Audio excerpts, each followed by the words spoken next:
CM Revanth Reddy చేసిన వ్యాఖ్యల పట్ల అదే పార్టీ ఎమ్మెల్యే అయిన రాజగోపాల్ రెడ్డి అభ్యంతరం చెప్పడం పార్టీలో చర్చనీయాంశంగా మారింది. అదను చూసి టైం కోసం వేచి చూసి రాజగోపాల్ రెడ్డి రేవంత్ ని టార్గెట్ చేశారా? రాసుకో చంద్రశేఖరరావు, నీ డైరీలో కాదు నీ గుండెల్లో రాసుకో. నీ కొడుకు గుండె మీద రాయి. 2034 వరకు ఈ సోదరుడు పాలమూరు బిడ్డ తెలంగాణకు ముఖ్యమంత్రిగా ఉంటాడు. పాలమూరు నుంచే ప్రజా ప్రభుత్వాన్ని నడుపుతాం. నాగర్ కర్నూలు జిల్లా కొల్లాపూర్ మండలంలోని జటాప్రోలులో సీఎం రేవంత్ చేసిన వ్యాఖ్యలివి.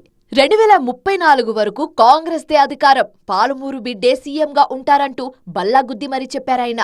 రేవంత్ చేసిన ఈ వ్యాఖ్యలపై సొంత పార్టీలోనే విభిన్న అభిప్రాయాలు వ్యక్తమవుతున్నాయి. మునుగోడు ఎమ్మెల్యే కోమటిరెడ్డి రాజగోపాలరెడ్డి అభ్యంతరం వ్యక్తం చేస్తున్నారు.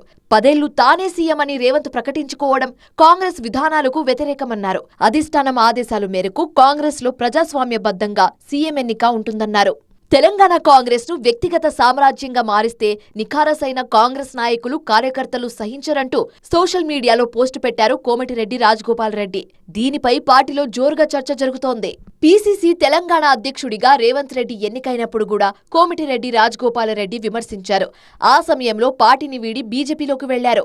ఆ తర్వాత 2018 ఎన్నికల సమయంలో మళ్లీ పార్టీలోకి వచ్చి మునుగోడు నుంచి మరోసారి గెలిచారు. ఎన్నికల సమయంలో రేవంత్ పై తన అభిప్రాయాన్ని మార్చుకున్నారు. మంత్రి పదవి దక్కకపోవడంతో కొన్ని నెలల పాటు రేవంత్ తో అంటిముట్టనట్టు వ్యవహరించారు. కేబినెట్ విస్తరణపై ప్రచారం జరిగిన సమయంలో అసెంబ్లీ వేదికగానే రేవంత్ ను కోమటిరెడ్డి రాజగోపాలరెడ్డి ప్రశంసించారు. అయితే ఇటీవలే కేబినెట్ విస్తరణ జరిగినప్పటికీ రాజగోపాల్ రెడ్డికి అవకాశం దక్కలేదు. దీంతో అసంతృప్తితో ఉన్న మునుగోడు ఎమ్మెల్యే కొన్ని రోజులుగా సైలెంట్ గా ఉన్నారు. పార్టీ కార్యక్రమాల్లో సైతం అంత యాక్టివ్ గా పాల్గొనడం లేదు. ఇప్పుడు మాత్రం రేవంత్ వ్యాఖ్యలపై అభ్యంతరం వ్యక్తం చేస్తూ ట్వీట్ చేశారు.